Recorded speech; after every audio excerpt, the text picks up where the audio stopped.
This is Steven, and you're listening to the And New podcast. I am joined always by my cohort, Kelly, and we are talking about the tough opener premiere tonight. It wasn't, it wasn't the best of matches. It was a terrible mismatch up, but just everything that entails in that fight. Terrible. I like the tough show. I've always been a fan of the tough show, but I find what they should have done is they should have had all heavyweights. You know what I mean? Like and then not another show that was all 145 girls.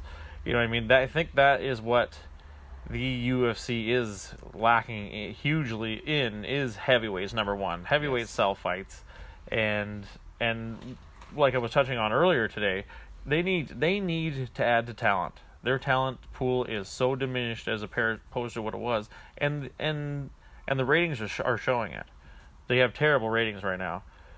They need heavyweights number one. Why not have a show? All heavyweights, doesn't matter how good or how bad they are, doesn't matter. Have a heavyweight show. Have that, and then have maybe give that guy a title shot. Why not? Brock Lesnar is coming back and getting a title shot. You know what I mean? So, yeah, exactly, yeah. Anybody can, you know what I mean? I'm not opposed to having, a show, the winner gets a title shot. I think it puts asses in seats. Why not? But I think that is where the UFC they have such a problem with talent right now. All the weight classes, 205 too, you know what I mean? 185, they need more guys. And I think the thought came to my mind the other day, does the UFC scout fighters? Or are they playing more like a boxing promotion where they want managers to bring their boxers to them and say, hey, I got this guy that's a good fighter? Are they scouting? And if they aren't scouting, or even like whatever level they are scouting new talent right now, they need to invest heavily in that if they want this sport to continue. It's one of those things where their talent pool is so low, like we were talking about earlier. Who's the big fighter? You know what I mean? Who's that big young and up and coming star? Who is it really? You know what I mean? There's not too many up and coming stars. They have their stars, but who's the next generation? I don't think there is one at this point, and I just don't think that they're scouting hard enough. They're playing it too much like a boxing organization, or what made them such a good. What they are today, made them the best dude fought the best dude. Sometimes you do get a boring fight at that, other times you don't, but I think it's just one of those things. Their talent pool is so low right now. Why not do a whole heavyweight show again? I would love to see that. Kind of like Bellator is doing. Yeah, exactly like Bellator is doing. It's not the best. They don't have the best talent, but I'm watching. I'm actually quite interested in that tournament. I totally agree. I totally agree. It's what I mean, Fedor versus Mir. Even though even Chael's not even winning, I'm kind of cheering for Chael a little bit too. You know what I mean? Yes. You know what I mean? And it'd be pretty cool for him. You know what I mean? Obviously, I don't think he's going to beat Fedor, but I'm just saying if he could, whatever. I wouldn't be super sad. If Chael went to the next, Meathead versus Big Country, and which wasn't a bad fight, and what was the and it was the quick knockout of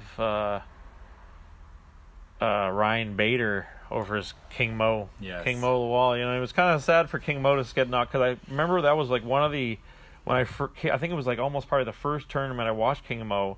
Is he? I can't remember the name of the dude too, but he knocked out he was more like a journeyman, but it was at like a heavyweight tournament in Japan, and King Mo won both of his fights by knockout. I can't remember the name of the guy though. I'm gonna look up King Mo's stats here and see who it is here. Yeah, we're watching the Tough the new episode tonight, and it was quite the mismatch. One guy was a lot bigger than the other. Huge. Just huge. That always doesn't matter. Sometimes it doesn't matter, rather, but at this time it definitely did.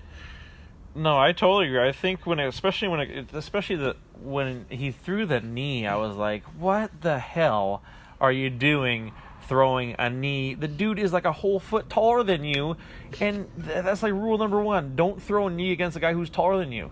Terrible, terrible, terrible move. Why he would have even thought of doing that. So I think it was, right there, he was fish out of water or something. He'd never, over in Europe, I guess they don't have people that tall or something. Absolutely. No, he definitely looked like a light heavyweight trying to compete with the heavyweights. Maybe he wanted a contract. Yeah, I guess so. He was willing to compete with the big boys, but it's such a mismatch that it was a terrible one. It was really not good. Quite the knockout as well. It was kind of scary. Oh yeah,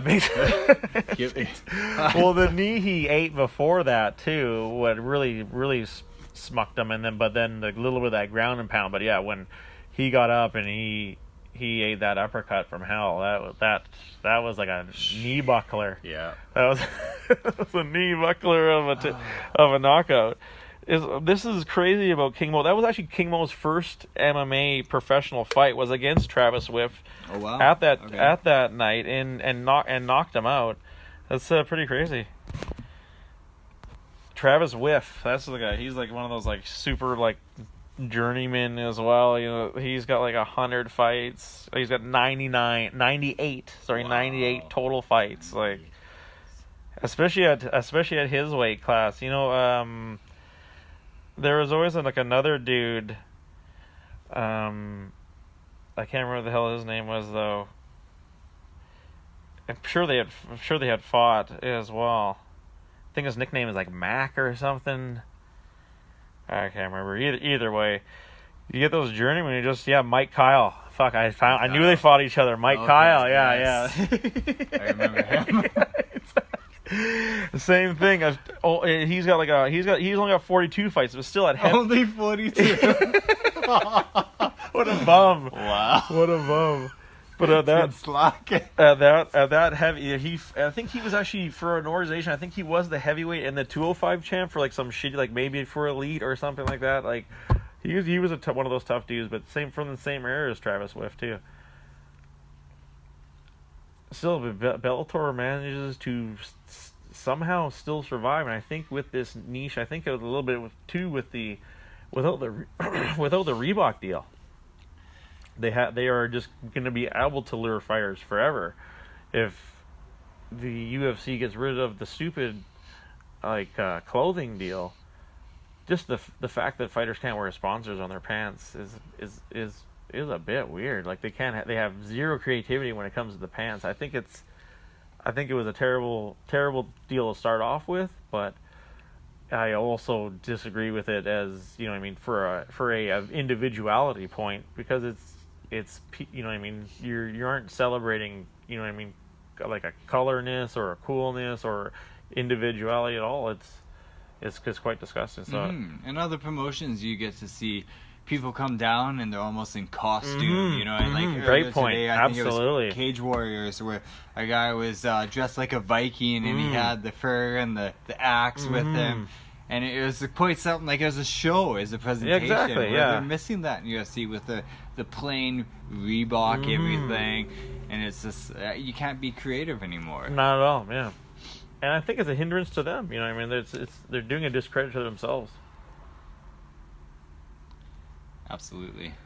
All right, well, we should probably cut this pretty soon. Yeah, let's wrap it on up. 9-minute podcast. Yeah, that's not bad actually for a first little trial run. That was just random, going off the cusp, and great night as always at the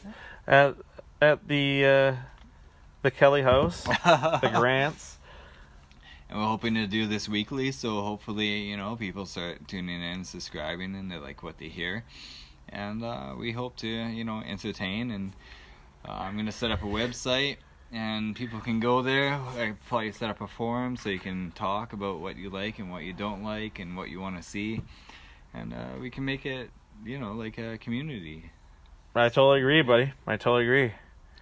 Awesome. And as always, I am joined by my cohort, good friend, and buddy, Mr. Kelly. This is Steven signing off for the And New podcast. Take care.